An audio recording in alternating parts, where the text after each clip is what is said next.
수요 예배 오신 우리 성도님들을 환영합니다. 이 시간 우리가 마음을 다하여 이 예배를 통하여 하나님의 음성을 듣고 하나님 은혜 가운데 하나님의 성령의 충만함이 넘치는 시간들이 되어지기를 간절히 소망합니다. 이 시간 우리가 마음을 다하여 하나님을 찬양합시다.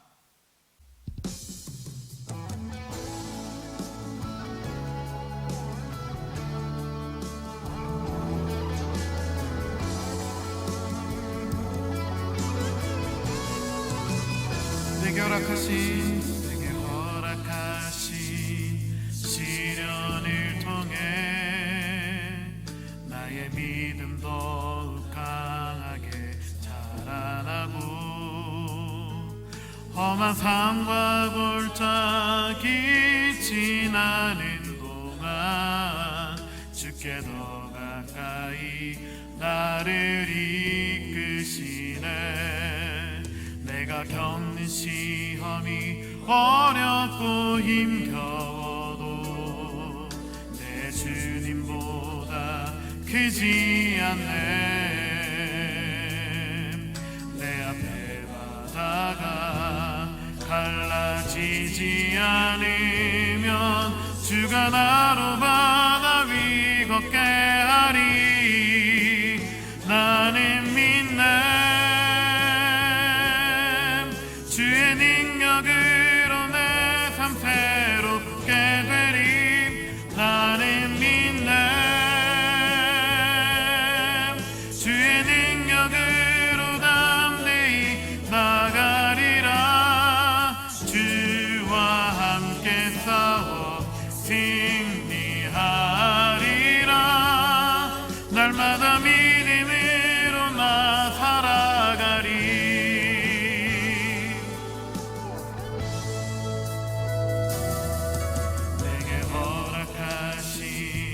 시련을 통해 나의 믿음 더욱 강하게 자라나고 험한 산과 골짜기 지나는 동안 주께 더 가까이 나를 이끄시네. 내가 겪는 시험이 어렵고 힘겨워도 내 주님보다 크지 않네. 내 앞에 바다가 갈라지지 않으면 주가 나로 바다 위 걷게 하리. 나는 믿네. 주의 능력으로 내 삶 새롭게 되리. 나는 믿네. 주의 능력으로 담대히 나가리라. 주와 함께 싸워 승리하리라. 날마다 믿음으로 나 살아가리. 나는 믿네. 주의 능력으로 내 삶 새롭게 되리. 나는 믿네. 주의 능력으로 담대히 나가리라. 주와 함께 싸워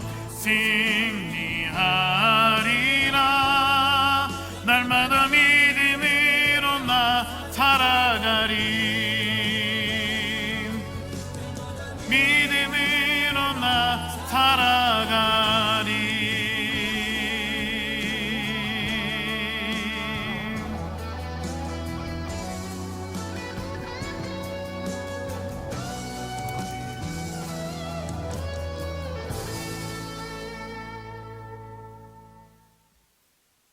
아멘.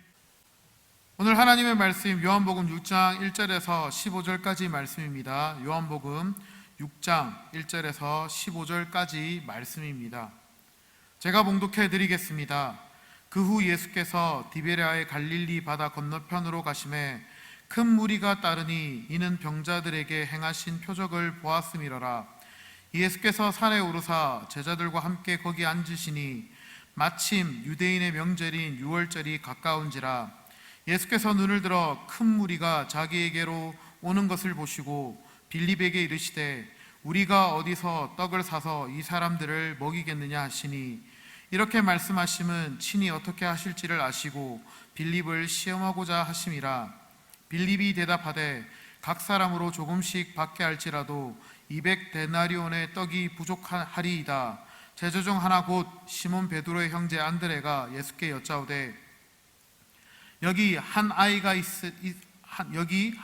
있어 보리떡 5개와 물고기 2마리를 가지고 있나이다. 그러나 그것이 이 많은 사람에게 얼마나 되겠사옵나이까. 예수께서 이르시되 이 사람들로 앉게 하라 하시니 그곳에 잔디가 많은지라 사람들이 앉으니 수가 5,000명쯤 되더라. 예수께서 떡을 가져 축사하신 후에 앉아있는 자들에게 나눠주시고 물고기도 그렇게 그들이 원하는 대로 주시니라. 그들이 배부른 후에 예수께서 제자들에게 이르시되 남은 조각을 거두고 버리는 것이 없게 하라 하심으로 이에 거두니 보리떡 5개로 먹고 남은 조각이 12바구니에 찼더라. 그 사람들이 예수께서 행하신 이 표적을 보고 말하되 이는 참으로 세상에 오실 그 선지자라 하더라. 그러므로 예수께서 그들이 와서 자기로 억지로 붙들어 임금을 삼으려 하는 줄 아시고 다시 혼자 산으로 떠나 가시니라. 아멘.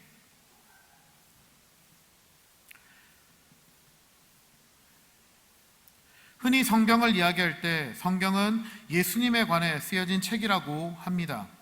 그래서 구약 성경을 오실 예수님에 관해 쓰여진 책이라고 이야기를 하며 신약, 특히 복음서에 대해서는 오신 예수님에 관하여 쓰여진 책이라고 말들을 합니다. 그리고 요한계시록을 이야기할 때는 다시 오실 예수님에 관해 쓰여진 책이라고 합니다. 그중 오신 예수님에 관한 이야기를 쓰고 있는 복음서, 즉 마태, 마가, 누가, 요한복음을 이야기합니다. 그런데 마태, 마가, 누가 복음서는 다른 부분이 있지만 그래도 어법이라든지 글의 문체가 비슷하게 느껴지지만 요한복음은 조금 다르다는 것을 읽으시면서 우리 모든 성도님들이 느끼셨을 거라고 생각합니다. 그 중에 특히 예수님께서 이 땅에서 공생의 기간 동안 행하신 여러 이적과 기적을 표현하는 방법이 요한복음은 독특하다는 것을 느끼셨을 것입니다. 요한복음을 기록한 요한은 예수님께서 행하신 일에 대해 표적이라는 단어를 사용하고 있습니다. 다른 복음서의 기자들은 예수님께서 하신 일에 초점을 두면서 기록했기 때문에 이적이라고 말하고 기적이라고 말을 하고 있는 반면 요한복음은 이러한 이적과 기적을 행하신 분이 누구이신지에 대해서 강조하고 싶어 표적이라는 말을 사용하고 있다라는 사실입니다. 바로 이 표적의 주인공이 누구이십니까? 바로 예수 그리스도이신 줄 믿습니다. 이렇듯 예수님의 활동에는 항상 따라다니는 특별한 의미를 지닌 말들이 있었습니다. 그 중에 하나는 능력이라는 말이었습니다. 헬라어로는 두나미스라는 뜻입니다. 이 말의 뜻은 폭발하다라는 뜻입니다. 그리고 또 하나의 말은 바로 표적이라는 말입니다. 헬라어로는 테파스라고 말들을 합니다. 그 뜻은 깜짝 놀라게 하다라는 뜻을 가지고 있습니다. 그리고 또 하나의 말인 이적이라는 말들이 있습니다. 헬라어로는 세메이온이라고 말들을 합니다. 그 뜻은 어떤 의미를 새기다라는 뜻으로 표현되어져 있습니다. 그런데 바로 이러한 단어들의 의미를 모두 담고 있는 표식이 있습니다. 그 표식이 무엇인 줄 아십니까? 바로 예수님의 능력과 표적과 이적을 나타내는 표식은 바로 예수 그리스도의 십자가의 사건인 줄 믿습니다. 예수님의 십자가에는 이러한 표적과 이적과 능력의 역사가 나타나 있습니다. 그래서 우리는 예수님의 십자가를 찬양할 수밖에 없고 그 예수님의 십자가를 사랑할 수밖에 없는 줄 믿습니다. 사실 사형 도구였던 십자가는 예수님으로 인해 예수님과 뗄 수 없는 단어가 되어졌습니다. 어느 누가 이러한 사용 도구를 세상의 희망으로 바꿀 수 있겠습니까? 바로 오직 예수 그리스도만이 이러한 사용 도구를 이 세상의 희망으로 바꾸실 수 있는 분이신 줄 우리는 알고 있습니다. 그렇기 때문에 예수님의 일하심으로 인해 이 십자가의 삶 자체가 2000년 전 예수님께서 이 땅에서 직접 사람의 형상을 입고 오셨고, 이 시대의 사람들에게도, 그리고 오늘날 살아가고 있는 우리에게도 이 십자가의 사건은 능력이요, 표적이요, 이적일 수밖에 없습니다. 이것이 바로 예수님께서 하나님의 아들이시며 그리스도이심을 증거하고 있는 사건이기 때문입니다.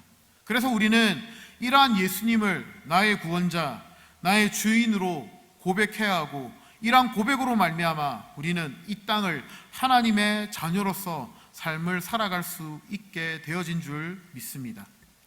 오늘 말씀 요한복음 6장 1절 말씀을 보면 지금 디베랴 건너편 벳세다 언덕에서 예수님께서 행하신 한 표적의 장면을 우리는 보고 있습니다.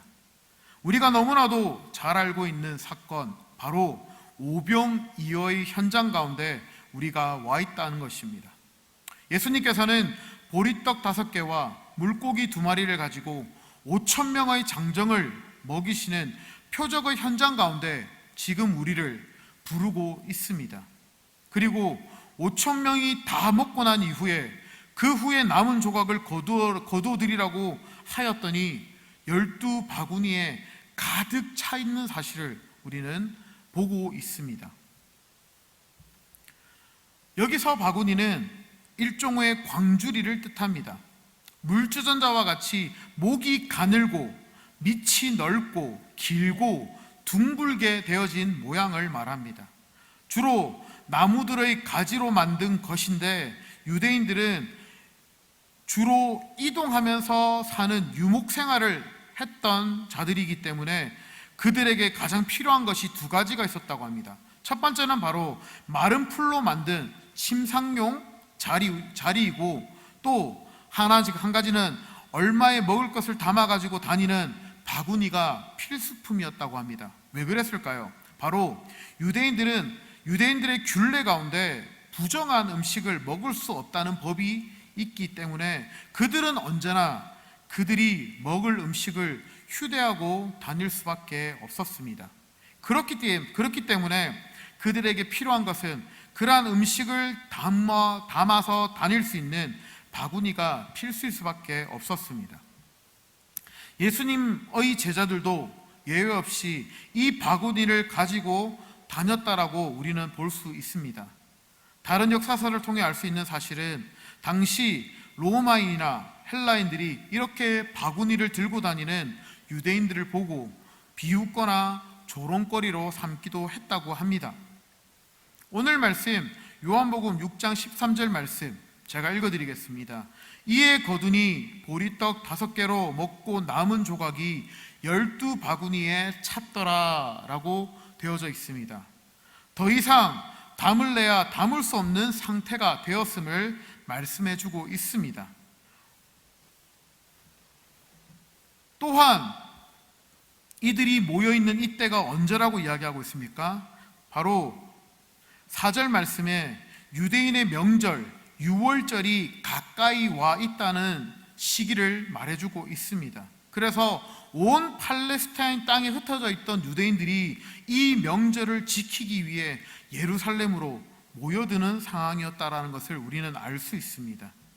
이렇게 명절 행렬에 서게 된 그 무리들이 예수님을 발견하고 예수님께로 모여들기 시작합니다. 예수님이 그 무리를 바라보시고 어떤 마음이 드셨을까요? 바로 마치 목자 없는 양과 같이 느껴졌다라는 것입니다. 그래서 마가복음 6장 34절 말씀, 이 사건을 동일하게 기록하고 있는 마가복음 6장 34절 말씀에 이렇게 되어져 있습니다. 예수께서 나오사 큰 무리를 보시고 그 목자 없는 양 같음으로 인하여 불쌍히 여기사 이에 여러 가지들을 가르치시더라라고 말씀하고 있습니다. 목자 없는 양, 길 잃은 양을 바라보시는 예수님의 마음, 그들의 굶주린 먹을 것 없는 그들의 상황을 바라보고 있는 예수님의 마음이 느껴지십니까? 또한 날도 저물어 가고 그들이 앉아있는 곳 또한도 마켓이 아니라 빈들에 앉아있음을 말해주고 있습니다. 이 무리를 바라보시면서 예수님은 그들을 굉장히 불쌍히 여기셨다라는 사실을 우리는 기억해야 합니다. 그래서 예수님께서는 한 아이가 가져온 보리떡 5개와 물고기 2마리를 받았습니다. 그리고 예수님은 제자들에게 명하십니다. 모든 사람들을 무리를 지어 잔디 위에 앉게 하셨다라는 것입니다. 그래서 그 무리들은 혹은 100명씩 또는 50명씩 그 자리에 무리를 지어 앉아 있습니다. 마치 이 모습이 푸른 초장에 양떼를 누이시는 목자의 모습과 같지 않습니까? 그때의 사람의 수들은 말씀해 보니 5,000명쯤 되었다라고 말씀하고 있습니다. 이 숫자는 20세 이상의 남자들을 뜻하는 수입니다. 그러면 여인과 어린아이들이 합해지면 그 수는 5,000명보다 훨씬 많은 수가 그 자리에 있었음을 우리는 알고 있습니다. 그들을 무리지어 앉히시고 예수님은 떡을 취하셨습니다. 그리고 요한복음 6장 11절 말씀에 예수께서 떡을 가져 축사하신 후에 앉아있는 자들에게 나누어 주시고 물고기도 그렇게 그들의 원대로 주시니라. 아멘. 예수님께서 떡과 물고기를 가지고 축사하신 후에 그것을 떼어 제자들에게 주어 사람들에게 나누어 주게 하셨습니다. 그리고 양을 정해두고 나누어 준 것이 아니라 그들이 원하는 대로 주도록 말씀하고 있습니다. 그랬더니 요한복음 오늘 우리가 읽었던 말씀 12절 말씀에 보니까 저희가 배 부른 후에 라고 말씀하고 있습니다. 그리고 마가복음 6장 42절 말씀에는요 다 배불리 먹고 라고 표현되어져 있더라는 것입니다. 어떤 말입니까? 바로 그 자리에 있는 모든 사람들이 한 사람도 빠짐없이 배부르게 먹게 되는 일들이 벌어지게 되었다라는 것입니다. 그들이 원하는 대로 배부르게 먹은 후에 예수님께서는 제자들에게 또 말씀하십니다. 남은 조각을 거두어 버리는 것이 없게 하라고 했습니다. 그렇게 하니 13절 말씀에 뭐라고 되어 있습니까? 이에 거두니 보리떡 5개로 먹고 남은 조각이 12바구니에 가득 찼더라라고 말씀하고 있습니다. 사랑하는 우리 성도님들, 이 사건을 통해 우리가 알 수 있는 사실은 예수님께서는 어린아이의 도시락인 이 오병이어를 통해 표적을 행하셔서 그 자리에 모여있는 모든 사람들이 배부르게 먹게 되었다는 사실입니다. 그것뿐입니까? 제자들의 바구니 또한 가득 채워주셨다라는 것을 우리는 알고 있습니다. 이것이 어떠한 표적입니까? 바로 안팎으로 가득 차는 큰 축복의 현장이 아닐 수 없습니다. 사랑하는 우리 한일 장로교회 성도님들, 예수님으로 말미암아 우리의 삶의 모든 영역이 차고 넘치는 하나님의 은혜와 사랑과 역사로 가득 찰 수 있다는 진리를 우리에게 말씀해주고 있다는 사실입니다. 지금 예수님께서 우리를 불쌍한 양으로 보시고 계십니다. 그래서 우리에게 예수님께서 표적을 행하시겠다고 말씀하고 있습니다. 그랬더니 어떤 일이 벌어집니까? 지금 우리에게 가장 필요한 것을 채우시는 예수님을 발견하게 되더라는 것입니다. 단지 그냥 배를 채우기 위해 오병이어가 필요한 것이 아니라 이 오병이어를 통해 모든 필요를 채우시는 예수님을 우리는 발견하게 되더라는 것입니다. 그렇기 때문에 우리도 예수님을 만나는 순간 우리의 영육이 주님의 축복으로 가득 차게 될 수 있다는 사실을 우리에게 보여주고 있고, 이 오병이어 현장 가운데 지금 우리를 부르고 계시는 줄 믿습니다.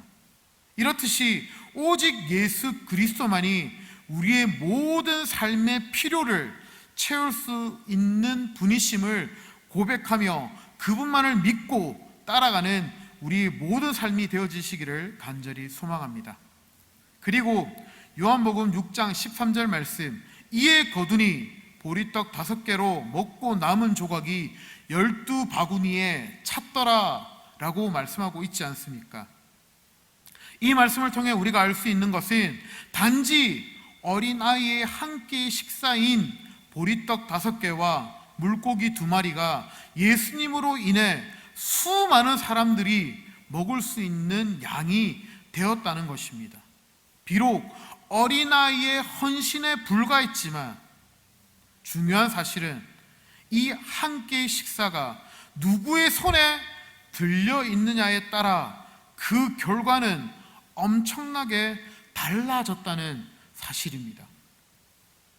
예수님께서는 모든 것을 가능하게 하시는 분이십니다. 5,000명을 먹이실 뿐만 아니라 자신을 따라다니는 제자들의 바구니까지 가득 채울 수 있는 분이 바로 우리 주님이십니다. 그분이 바로 우리의 삶의 주인이신 예수 그리스도이십니다. 그래서 이사야 선지자는 오늘 주님을 향하여 이렇게 고백하고 있습니다.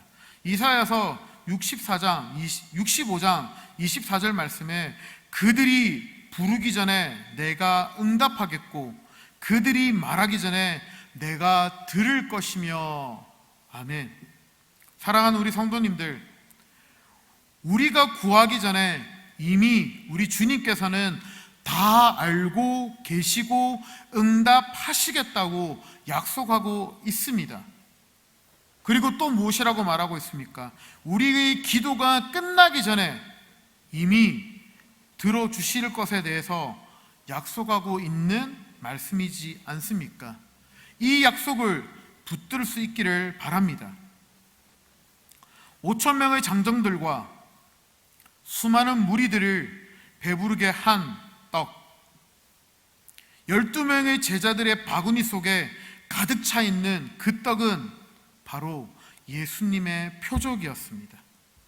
이러한 예수님의 표적을 수학적으로 해석하고 때로는 풀려고 해도 되지 않습니다. 왜냐하면 이 표적은 예수님의 기적이요 능력이기 때문입니다.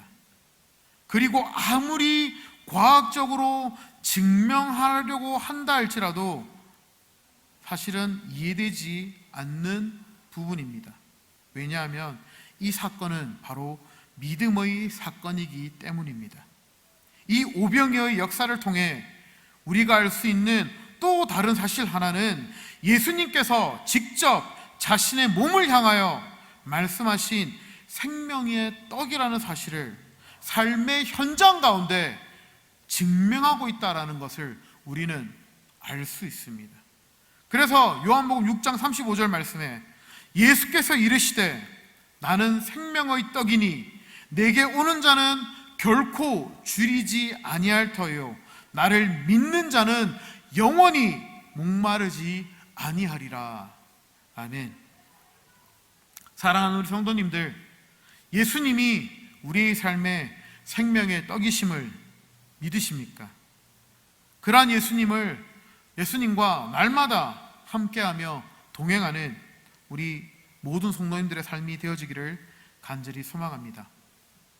오늘 말씀을 통해 우리가 또 하나 알아야 될 것은 우리에게 있는 보잘것없는 작은 소유라 할지라도 우리가 헌신해서 주님의 손에 붙들리기만 하면, 우리 주님의 손에 사용되기만 하면 어떤 일이 벌어집니까? 분명히 역사가 일어난다는 것을 우리에게 말씀해주고 있더라는 것입니다.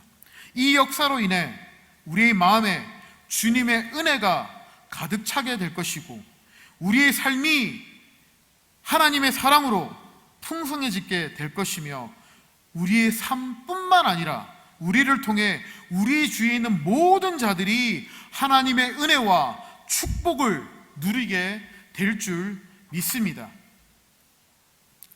그 떡과 고기가 어린아이의 손에 있을 때는 여전히 그냥 보리떡 5개와 물고기 2마리 외에는 아무것도 아니었습니다.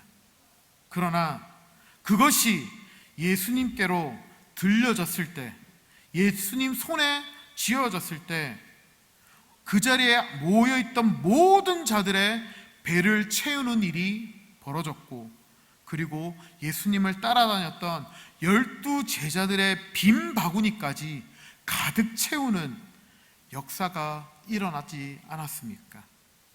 사랑하는 우리 성도님들, 이것이 예수님의 표적인 줄 믿습니다.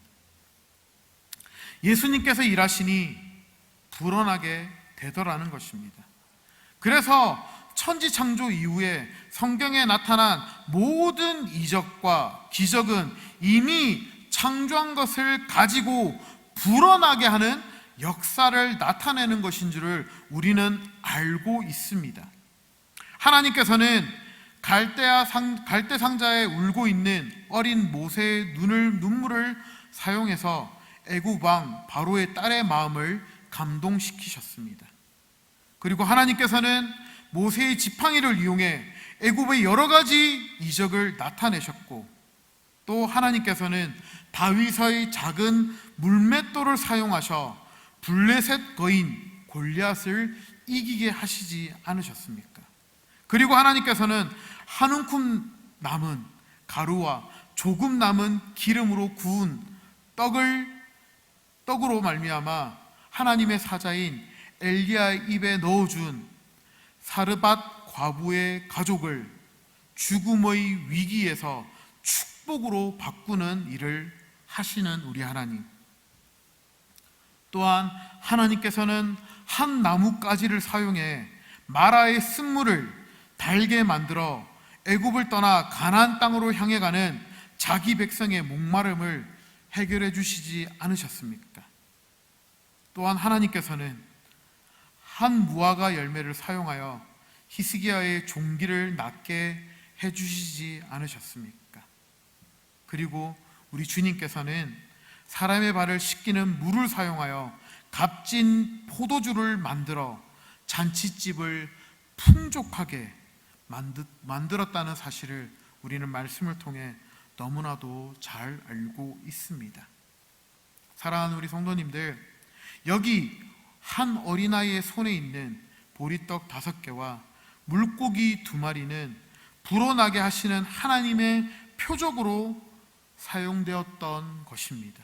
그 결과 저와 우리 성도님들께서 너무나도 잘 알고 있다시피 이러한 예수님의 표적으로 말미암아 이미 여러 번 강조했던 것처럼 그 자리에 모여있는 모든 자들이 배부르게 먹게 되는 일들과, 또한 예수님을 따라다녔던 그 제자들의 바구니까지 가득 채워지는 일, 이것이 바로 오늘 우리에게 말씀하고 계시는 예수님의 불어나게 하는 예수님의 표적을 말씀하고 있다라는 사실입니다. 이렇게 그 자리에 모이는 모든 자들이 배부르게 먹고 제자들의 바구니가 가득 차게 되었을 때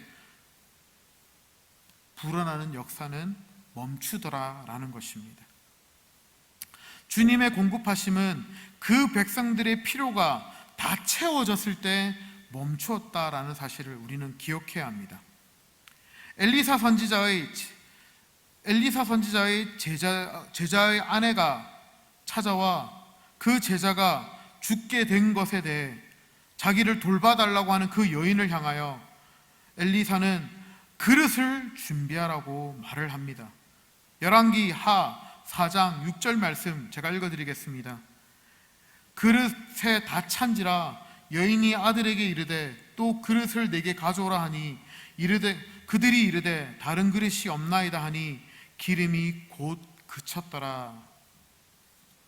아멘.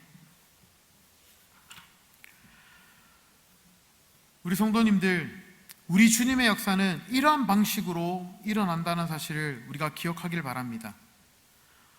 비록 우리가 작다라고 생각하는 부분을 주님께 드려졌을 때 우리 주님께서는 차고 넘치게 부으시는 것을 우리는 알아야 합니다.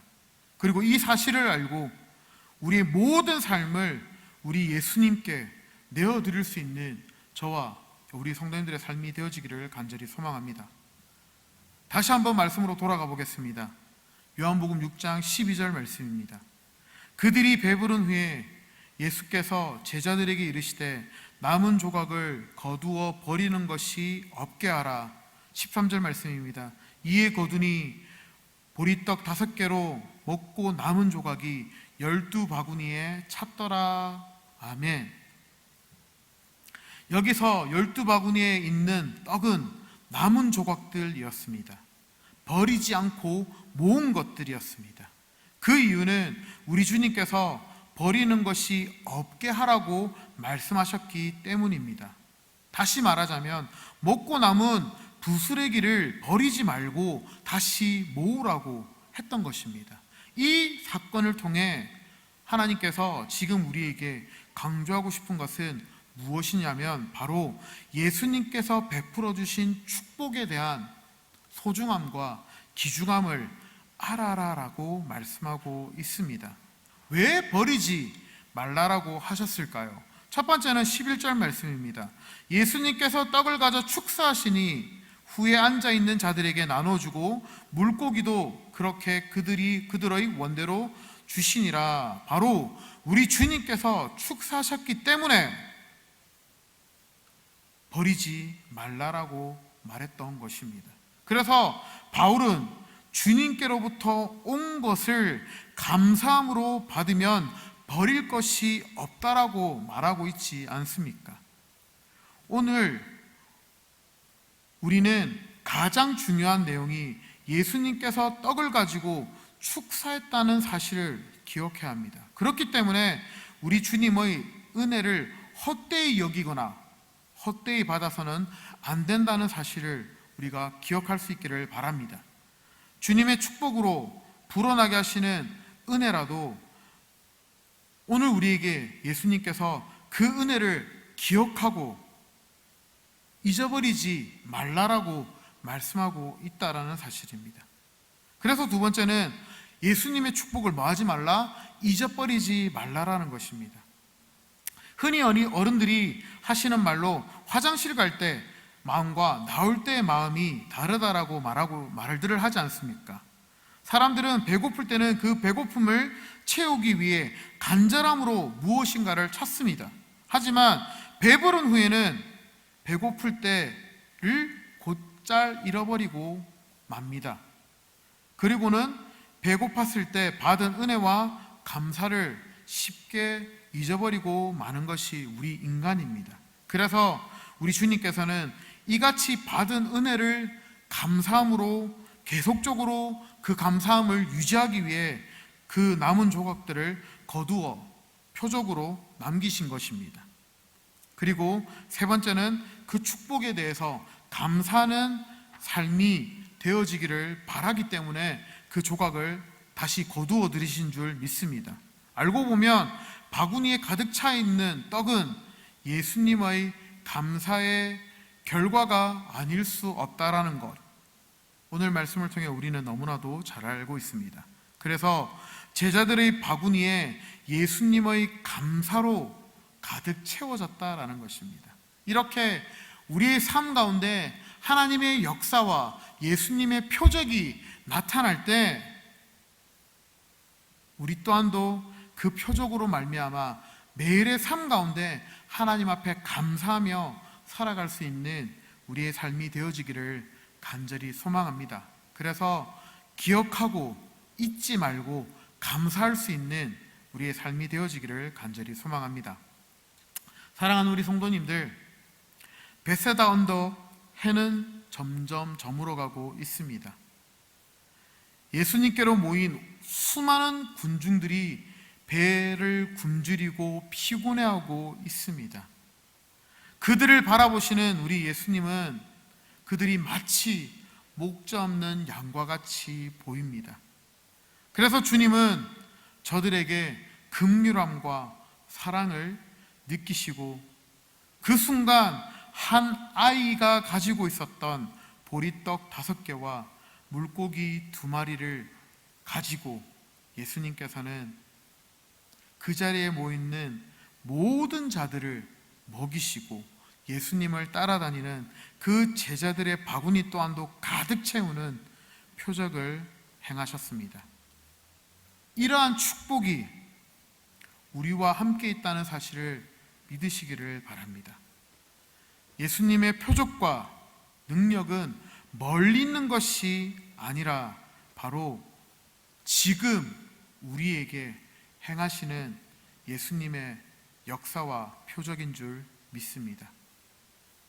그래서 이 자리에 함께 예배드리는 우리 모든 성도님들의 삶 가운데 이러한 예수님의 표적을, 기적을 기억하시고 감사하며 매일의 삶 가운데 이 표적과 기적을 행하시는 예수님과 날마다 동행하시는 우리 성도님들의 삶이 되시기를 간절히 소망합니다.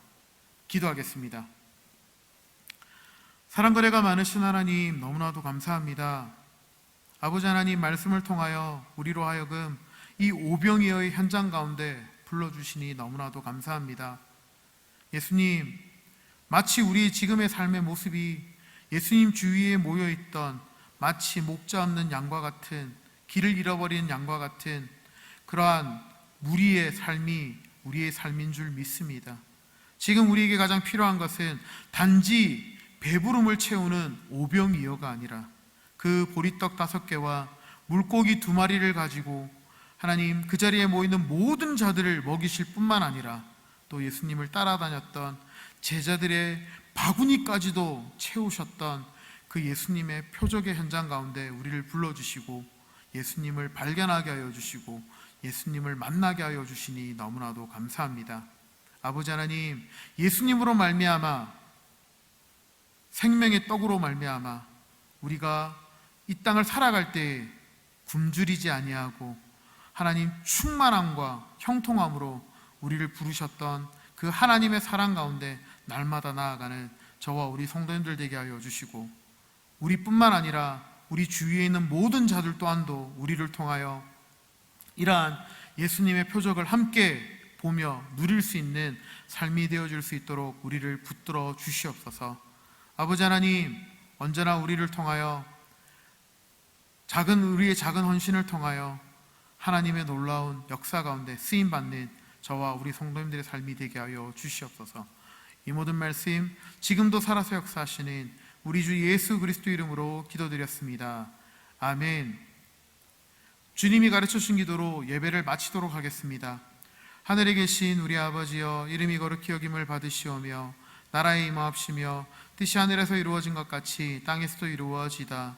오늘날 우리에게 일용할 양식을 주옵시고 우리가 우리에게 죄 지은 자를 사하여 준 것 같이 우리 죄를 사하여 주옵시고 우리를 시험에 들게 하지 마옵시고 다만 악에서 구하옵소서. 대개 나라와 권세와 영광이 아버지께 영원히 있사옵나이다. 아멘.